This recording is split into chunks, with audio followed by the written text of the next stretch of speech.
خلق الإنسان من صلصال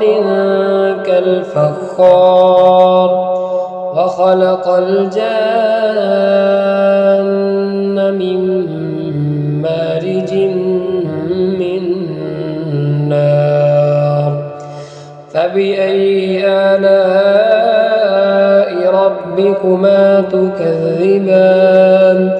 رب المشرقين ورب المغربين فبأي آلاء ربكما تكذبان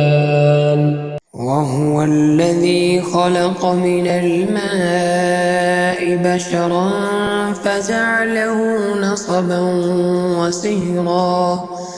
وكان ربك قديرا ويعبدون من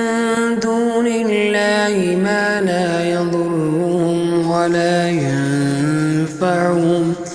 وكان الكافر على ربه قديرا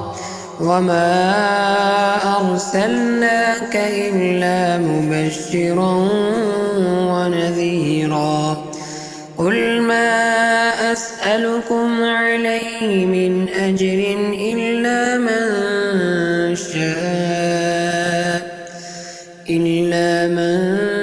شاء أن يتخذ إلى ربه سبيلا